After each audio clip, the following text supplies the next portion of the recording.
Ser ferreiro na Idade Média pode parecer incrível, fogo, metal e a fabricação de espadas, mas a verdade não se parecia em nada com as histórias. Era duro, difícil e cheio de problemas dos quais ninguém nunca fala. Se você tivesse que viver essa vida, se arrependeria no final do primeiro dia. Na época medieval, ninguém acordava uma manhã e decidia se tornar ferreiro porque parecia legal. Não existiam conselheiros de carreira para te ajudar a encontrar sua paixão. Para a maioria dos ferreiros, a decisão era tomada antes mesmo de poderem andar. Se seu pai martelava metal para ganhar a vida, adivinhe, você também iria martelar metal. Os ofícios familiares eram transmitidos de geração em geração como relíquias indesejadas, e a ferraria não era a exceção. Aos 5 ou 6 anos, a maioria dos futuros ferreiros já transportava carvão e bombeava foles. Sua primeira cavalgada não foi nos ombros do pai, foi sobre uma bigorna. O treinamento começava brutalmente cedo. Enquanto outras crianças brincavam com paus e pedras, os futuros jovens ferreiros aprendiam a não perder os dedos. Seu mentor geralmente era seu pai ou seu tio, que aprenderam da maneira mais difícil e acreditavam que você também deveria. Os erros não eram momentos de aprendizado, eram oportunidades para gritar. O metal te queimou? Ótimo!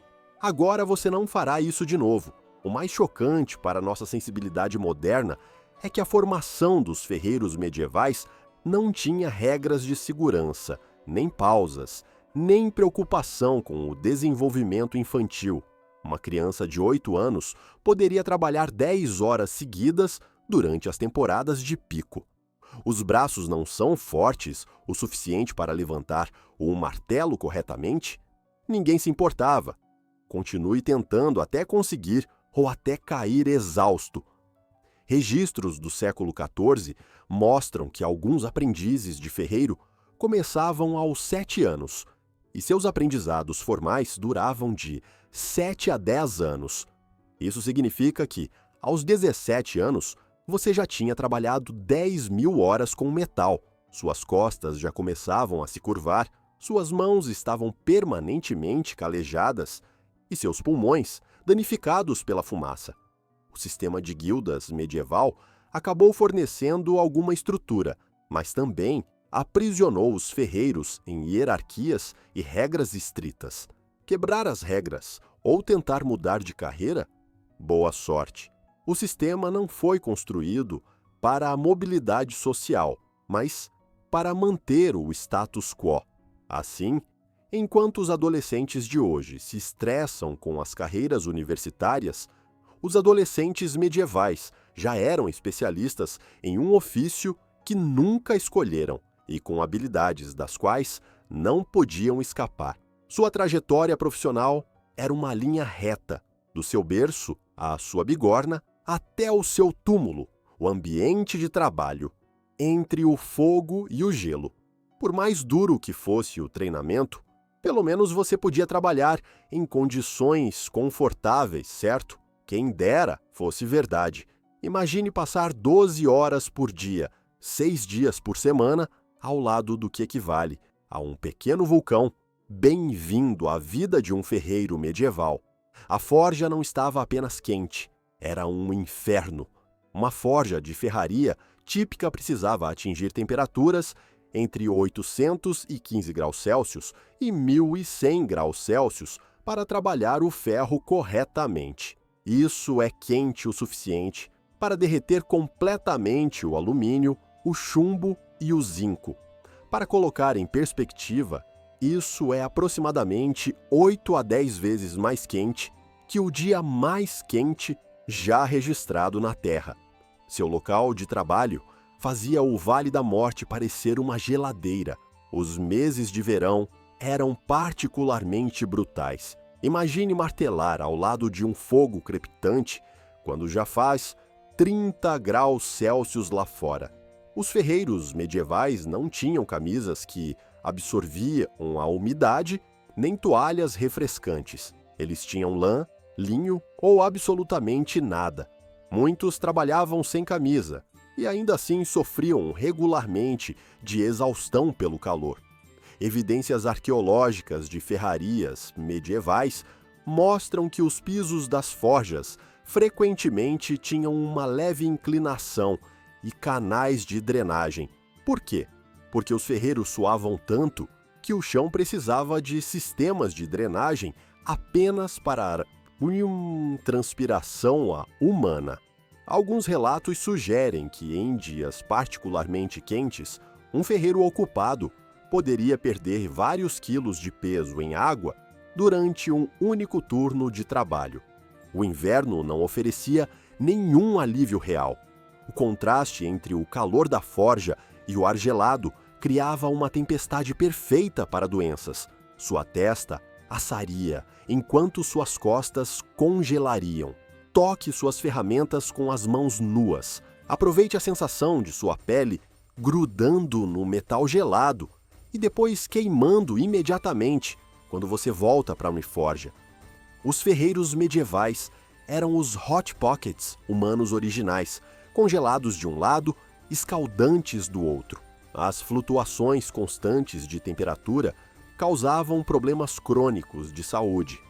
Registros de documentos de guildas medievais mencionam a febre da forja, uma condição em que os ferreiros sofriam de calafrios, suores e problemas respiratórios recorrentes devido ao ciclo constante de calor e frio. Seus sistemas imunológicos enfraqueciam com o tempo, tornando-os suscetíveis a qualquer praga ou varíola que chegasse à cidade. Ventilação, esqueça. As primeiras ferrarias eram frequentemente construídas para reter o calor, não para liberá-lo. Fumaça, vapores e calor se acumulavam sob tetos baixos. O melhor controle climático disponível era abrir uma porta, o que gerava correntes de ar problemáticas que podiam afetar a temperatura da forja. A água era seu único mecanismo de resfriamento. Os ferreiros bebiam constantemente, mergulhavam a cabeça na água quando possível e, ainda assim, terminavam seus turnos, parecendo que tinham sido pegos por uma tempestade, exceto que era tudo suor. Mas o calor era apenas o começo de seus problemas. Ferramentas perigosas e o custo físico. O mundo moderno tem cabos ergonômicos, proteções de segurança e ligas leves. Os ferreiros medievais não tinham nenhum desses luxos. Suas ferramentas eram pesadas, rudes e indiferentes ao conforto humano. Comecemos com o martelo, companheiro constante do ferreiro. Um martelo de ferreiro típico pesava entre 1 e 2,5 kg. Não parece tão ruim? Tente balançá-lo milhares de vezes por dia. Um ferreiro ocupado podia fabricar centenas de pregos em um dia e cada prego exigia pelo menos 20 golpes. Isso representa potencialmente o levantamento de dezenas de milhares de quilos por dia. Seu braço não ficava apenas cansado, ele desenvolvia sua própria personalidade e rancores. Achados arqueológicos de ferrarias medievais mostram evidências de lesões por esforço repetitivo em restos esqueléticos. Os ferreiros, frequentemente, tinham inserções ósseas aumentadas, onde os músculos se conectavam ao braço e ombro dominantes, juntamente com vértebras comprimidas por anos de curvatura sobre a bigorna. A própria bigorna pesava entre 45 e 90 quilos e não perdoava erros. Se seu martelo resvalasse no metal que você está golpeando, o ricochete poderia quebrar seu pulso. Muitos ferreiros tinham cicatrizes distintas em suas mãos e antebraços devido a tais acidentes. A parte mais cruel era que, quando suas ferramentas quebravam, você nem podia simplesmente pedir substituições. Você tinha que fabricar novas você mesmo, usando suas ferramentas quebradas. Imagine tentar fazer novas tenazes, enquanto segura metal quente com as tenazes quebradas que você está tentando substituir. Era um problema do ovo e da galinha, com fogo e possível destruição. As tenazes eram especialmente problemáticas. Elas eram feitas do mesmo ferro que as peças de trabalho, então podiam se deformar ou quebrar durante o uso. Se suas tenazes falhassem ao segurar um pedaço de metal em brasa, você tinha duas opções terríveis: abandonar seu trabalho e perder horas de esforço ou arriscar queimaduras graves tentando salvá-lo. Era como brincar de batata quente, exceto que a batata estava a 1000 graus Celsius e seu sustento dependia de não deixá-la cair. A manutenção de ferramentas consumia horas de tempo precioso. No final de um longo dia, fabricando itens para os clientes, você tinha que reparar e manter seu próprio equipamento. Os ferreiros que fabricavam armas e armaduras para os soldados raramente tinham tempo para fazer equipamentos de proteção para si mesmos. O custo físico era imenso. As mãos de um ferreiro ficavam calejadas a ponto de a sensibilidade nas pontas dos dedos diminuir. Não é ideal quando seu trabalho exige precisão. Muitos desenvolviam danos auditivos permanentes devido ao martelar constante. Os olhos sofriam com os fragmentos de metal que voavam e o brilho da forja. Todo esse castigo físico era duro, mas lidar com as pessoas podia ser ainda pior. Clientes, queixas e pagamentos incertos. Você pensaria que as pessoas apreciariam alguém que literalmente pudesse moldar o metal com fogo e força. Você estaria enganado. Os clientes medievais poderiam ser as Karens, originais da história. Primeiramente, havia o problema da urgência. Todos pensavam que seu pedido era a coisa mais importante no reino. Os fazendeiros precisavam consertar seu arado antes da estação de plantio. Os soldados precisavam afiar sua espada antes da batalha. Os comerciantes precisavam de reparos em suas carroças antes do próximo dia de mercado. Todos agiam como se suas necessidades de ferro fossem enviadas diretamente do céu, escritas em letras douradas e entregues por anjos com frete prioritário. Registros históricos de queixas de guildas mostram que os ferreiros eram frequentemente ameaçados por clientes impacientes. Um documento de Londres do século XV menciona um ferreiro que foi mantido sob a mira de um punhal até terminar de ferrar o cavalo de um nobre, enquanto este já estava atrasado para uma caçada. O pagamento era outra dor de cabeça. As economias medievais funcionavam em grande parte sem dinheiro, especialmente nas áreas rurais. Isso significava que os ferreiros frequentemente recebiam o pagamento em bens, em vez de moedas. Precisa alimentar sua família? Espero que você goste de nabos, porque é com isso que o fazendeiro João está te pagando hoje. Um registro de um livro contábil de um ferreiro alemão do século XIV mostra que ele aceitou 3 galinhas, uma roda de queijo e a promessa de feno no futuro, como pagamento por um conjunto completo de ferramentas agrícolas. Falando em promessas, elas valiam menos que o ar usado para dizê-las. Eu te pago no próximo dia de mercado. Era um código medieval para me pegue se puder. A cobrança de dívidas não era uma questão de fazer telefonemas. Significava rastrear fisicamente alguém em um mundo sem endereços ou identificação. A hierarquia social piorava as coisas. Nobres e clérigos esperavam serviço prioritário e descontos ou, às vezes, trabalho gratuito pela honra de servi-los. Se você recusasse as exigências de um nobre, poderia se ver explicando o porquê ao senhor local, ou pior ainda, lidando com homens armados que retornavam após o anoitecer. As mulheres ferreiras, sim, elas existiam, especialmente as viúvas que herdavam ferrarias. Enfrentavam um tratamento ainda pior.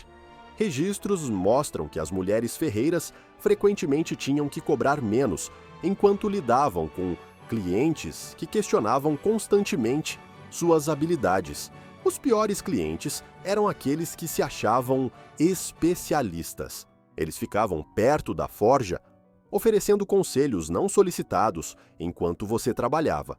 O amigo do meu tio era ferreiro no condado vizinho e ele sempre batia no metal com mais força.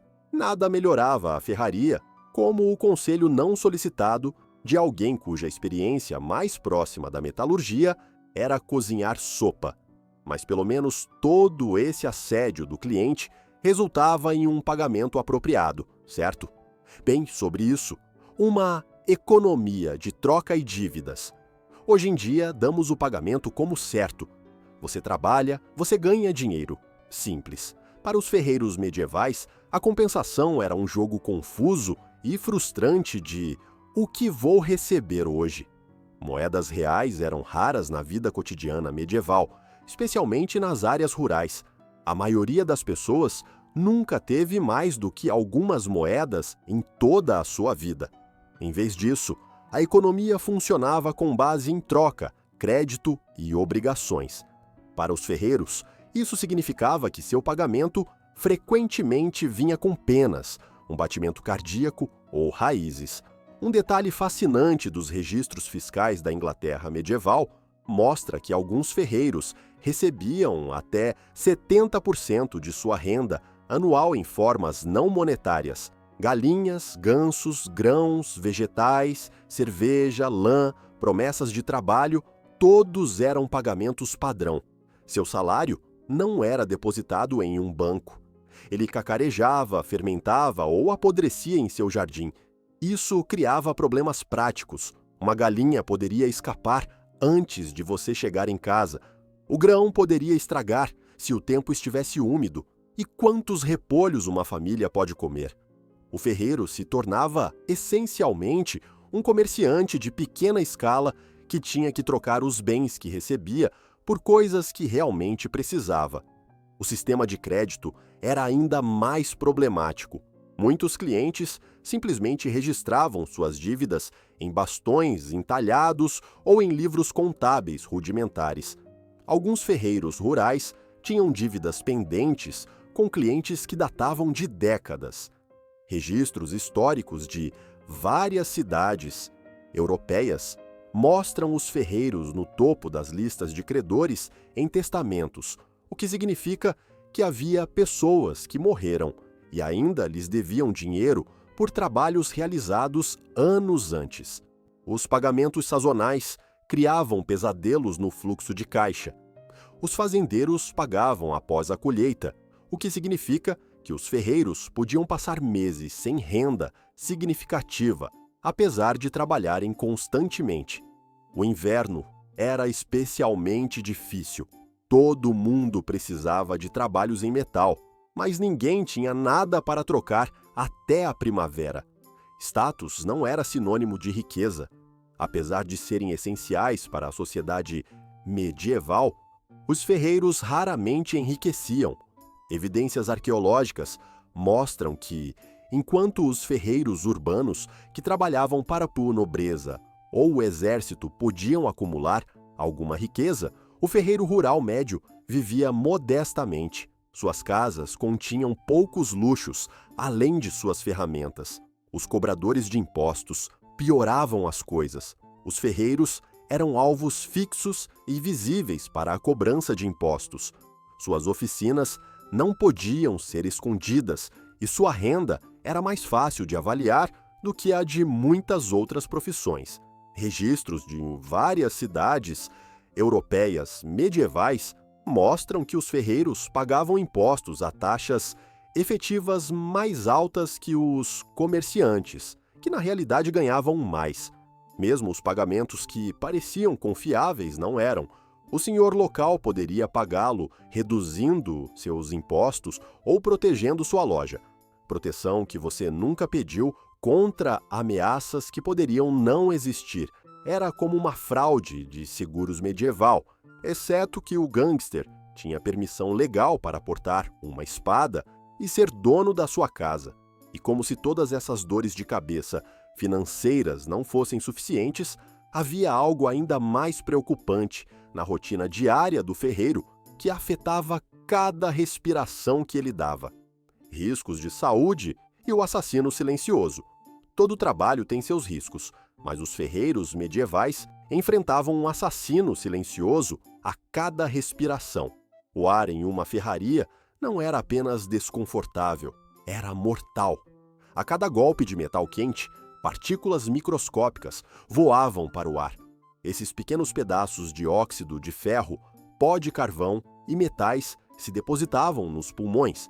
Sem proteção respiratória, os ferreiros inalavam esse coquetel tóxico diariamente. Suas narinas eram basicamente os primeiros aspiradores de pó sem filtro do mundo, que sugavam tudo o que a forja produzia.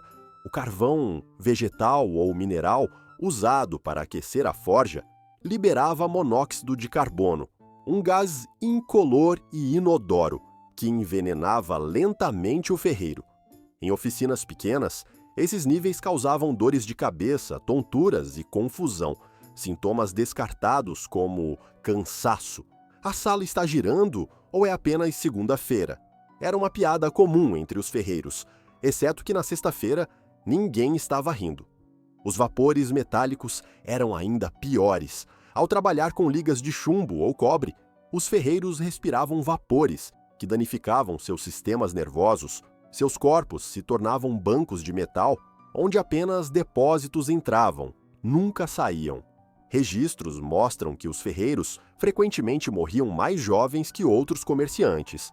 Um estudo de registros funerários de uma cidade inglesa do século XIV revelou que a idade média de morte dos ferreiros era de 47 anos, em comparação com 59 anos para os alfaiates e 62 anos para os clérigos. O clero rezava pelo céu, enquanto os ferreiros conseguiam ingressos antecipados. A maioria dos ferreiros sabia que algo em seu trabalho os estava adoecendo. Eles podiam ver os mestres mais velhos lutando para respirar. Como os aprendizes desenvolviam tosses que nunca desapareciam. Alguns amarravam panos ao redor do rosto, mas essas máscaras rudimentares pouco faziam contra as partículas mais perigosas. Mas os problemas respiratórios eram apenas uma das lutas diárias do ferreiro. As ferrarias medievais não passariam em nenhuma inspeção de segurança moderna. Sem sinais de alerta, sem grades de proteção, sem equipamento de proteção, apenas metal quente, ferramentas afiadas e carne humana. A única medida de segurança eram seus reflexos, e eles ficavam mais lentos a cada caneca de cerveja depois do trabalho. Queimaduras encabeçavam a lista de lesões diárias. Não se tratava de queimaduras leves. Estamos falando de queimaduras graves, provocadas por metal aquecido a mais de 1000 graus. Os braços típicos de um ferreiro carregavam um mapa de cicatrizes de décadas de encontros próximos com ferro em brasa. Se as tatuagens modernas contam histórias de vida, os ferreiros medievais escreviam suas autobiografias em tecido cicatricial. Um texto médico do século XIV descreve um tratamento específico para as queimaduras dos ferreiros. Uma mistura de claras de ovo, mel e ervas era aplicada sobre a ferida e depois envolvida em linho limpo. Na maioria das vezes, o ferreiro simplesmente continuava trabalhando apesar da dor. Dói quando você faz isso? Sim, então continue fazendo. Precisamos de mais 50 pregos antes do anoitecer. Fragmentos de metal representavam outra ameaça constante. Sem proteção para os olhos, muitos ferreiros sofriam danos na visão ou cegueira por causa desses projéteis. Seu olho para os detalhes às vezes vinha ao custo do próprio olho. Quando ocorriam lesões, o atendimento médico era, na melhor das hipóteses, primitivo.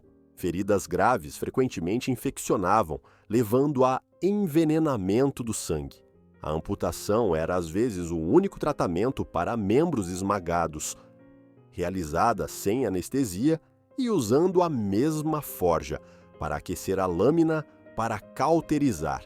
Muitos ferreiros desenvolviam seus próprios remédios populares, ungüentos especiais para queimaduras, eram segredos de família zelosamente guardados, transmitidos de geração em geração, junto com as técnicas de forja. E como se os perigos físicos não fossem suficientes, os ferreiros enfrentavam outra amarga realidade em sua profissão: a ironia da armadura e o trabalho interminável. As reluzentes armaduras que os cavaleiros medievais usavam representavam incontáveis horas da vida de um ferreiro. Criar equipamentos de proteção para outros, enquanto você mesmo permanece vulnerável, foi uma das ironias mais cruéis. Os cavaleiros desfilavam, carregando tesouros de metal, enquanto os ferreiros pareciam que tinham sido arrastados por uma chaminé de costas. A fabricação de uma única armadura de placas podia levar de 3 a 6 meses de trabalho diário. Cada peça tinha que ser moldada, ajustada e articulada com precisão. No tempo que levava para fabricar uma armadura, um ferreiro poderia ter forjado ferramentas agrícolas suficientes para alimentar uma aldeia. Mas os cavaleiros precisavam parecer brilhantes nos torneios. Uma couraça típica exigia dezenas de ciclos de aquecimento, nos quais o ferreiro manipulava um metal pesado quente o suficiente para queimar a carne instantaneamente. Ao atingir a idade de aposentadoria, o braço dominante do ferreiro poderia ser considerado sua própria arma. Os cavaleiros esperavam que sua armadura lhe servisse perfeitamente. Se estivesse muito solta, não protegeria adequadamente. Se estivesse muito apertada, eles não poderiam se mover na batalha. Os cavaleiros reclamavam de uma folga de meia polegada em sua armadura, enquanto estavam de pé, seguros na ferraria, sem perceber que o ferreiro acabara de queimar metade de sua sobrancelha, fazendo o resto se encaixar perfeitamente. Uma armadura completa de placas personalizada poderia custar tanto quanto uma pequena fazenda.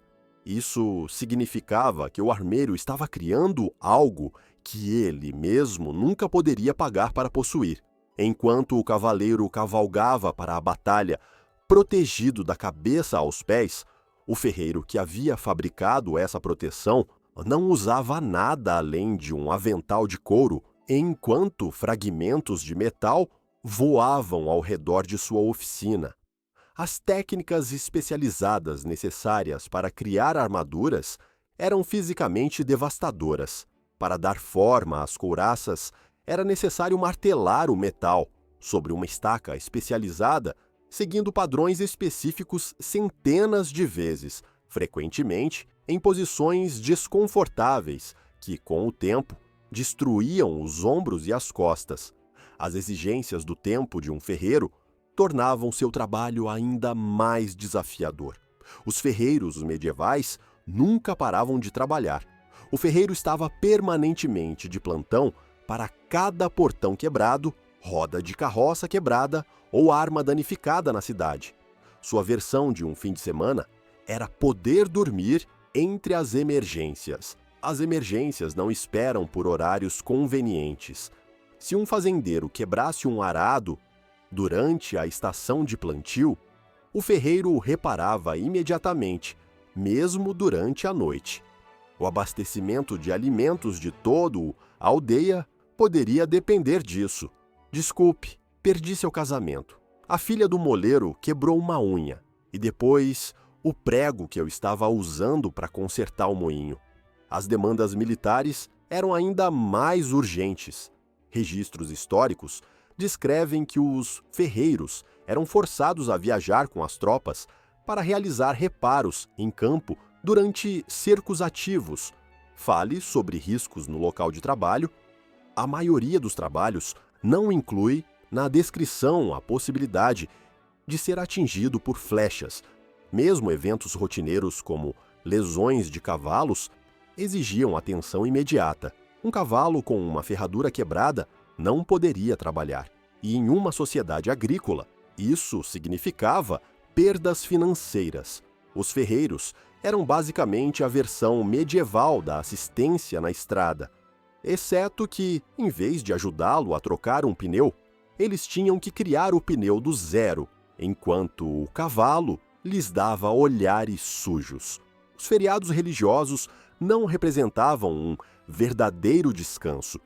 Embora a maioria dos ofícios respeitasse os dias festivos como momentos de descanso, os ferreiros frequentemente eram isentos, porque seu trabalho era considerado essencial.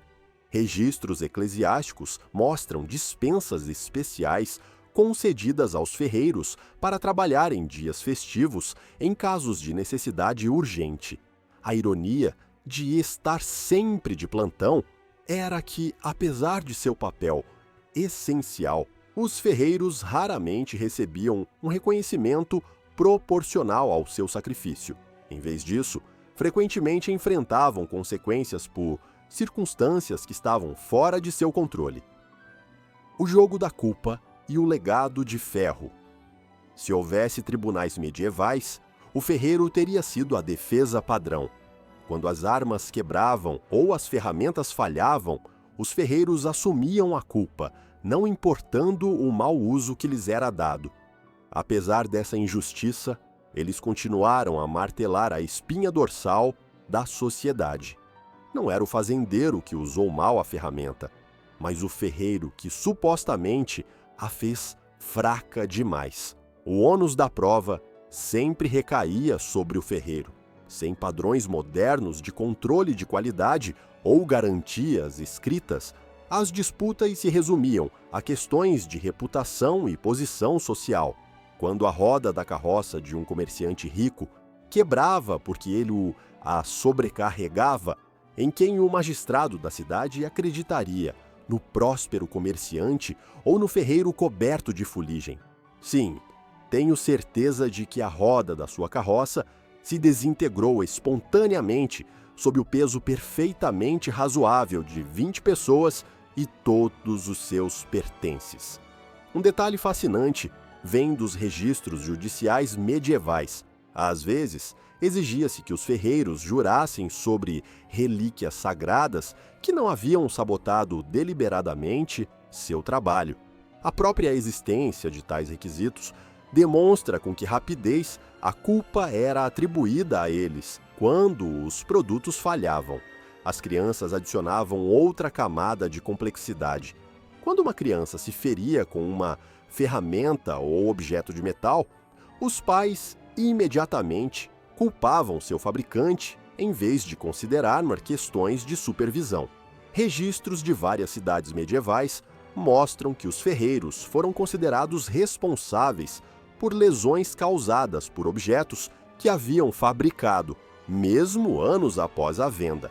Danos climáticos criavam outra situação sem saída. Portões de metal enferrujavam com a chuva, ferramentas agrícolas corroíam no solo úmido e armaduras expostas aos elementos se deterioravam. Sem revestimentos protetores modernos, era inevitável que ocorresse algum nível de ferrugem. No entanto, os clientes esperavam que seus produtos de metal permanecessem impecáveis indefinidamente. Talvez o mais frustrante fosse que os ferreiros frequentemente alertavam os clientes sobre o cuidado e uso adequados apenas para serem ignorados. Um ferreiro poderia dizer explicitamente a um fazendeiro para não usar uma delicada lâmina de poda para cortar lenha e depois ser culpado quando a lâmina inevitavelmente quebrasse devido a tal mau uso.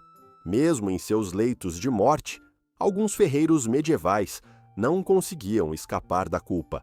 Registros de guildas mencionam ferreiros que, em suas confissões finais, se sentiram obrigados a pedir perdão pelas ferramentas que haviam quebrado e potencialmente causado lesões, assumindo a responsabilidade, mesmo quando as falhas não eram sua culpa. Apesar de todas essas dificuldades, os ferreiros medievais seguiram em frente, criando a espinha dorsal metálica da sociedade.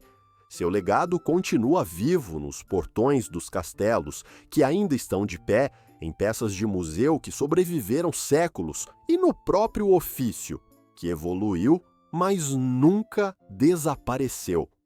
Através do fogo, das feridas, da culpa e da exaustão, eles forjaram a civilização peça por peça, deixando para trás uma história tão forte quanto o metal que trabalharam.